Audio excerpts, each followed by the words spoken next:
Konting higpit pa po ng sintron lalo na sa pasukan.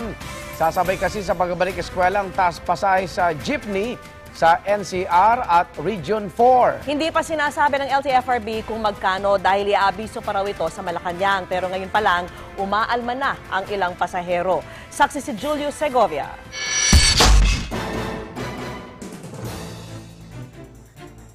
School supplies at pambaon ang iisipin ng mga magulang. Sasabay raw ang dagdag pamasahe sa jeepney. Sabi kasi mismo ng LTFRB, may pasya na ito sa 2 peso fare hike petition ng grupong akto noong Disyembre na dati na rin inihain pero ibinasura ng ahensya. Pero hindi pa sinabi kung magkano ito.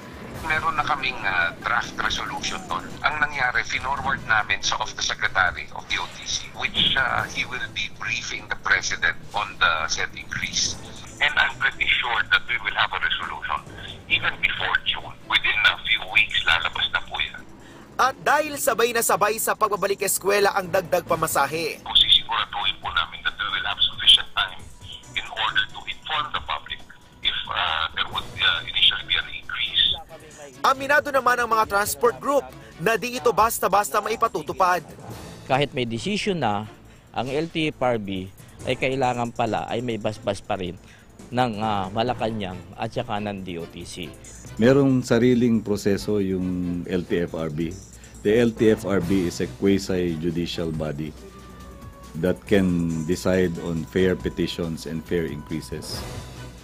Doon sa pagkaalam ko, hindi nila kailangang magpaalam o humingi ng pahintulot sa Pangulo. Pero kahit di pa na ipatutupad, ang mga pasahero, umaalma na. Pasakit din sa amin yun kasi kumbaga sapat lang yung pamasahe na sinasahod namin. Okay naman kung kung reasonable naman po yung pagtaas ng pamasahe. Tsaka kung magtataas din sana yung sahod. Sa datos na nakalap ng GMA News Research, nakadalawampung galaw na sa minimum na pamasahe sa jeepney mula pa noong 1987. Kung kailan ang pamasahe, wala pang piso. At 5 piso lang ang diesel kada litro. Umakyat ito sa pinakamataas na 8.50 noong July 2008 at March 2012.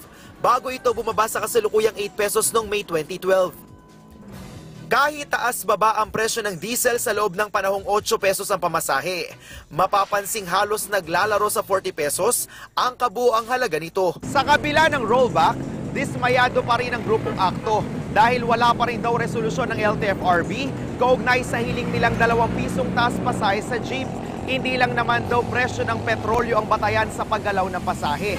Idinadaing din ng mga tsuper ang mataas na halaga ng spare parts, pati na ang mahal na multa sa mga traffic violation. Kaya kung hindi pa rin daw ipagkakaloob ng LTFRB ang matagal na nilang inaasam-asam na dagdag pamasahe.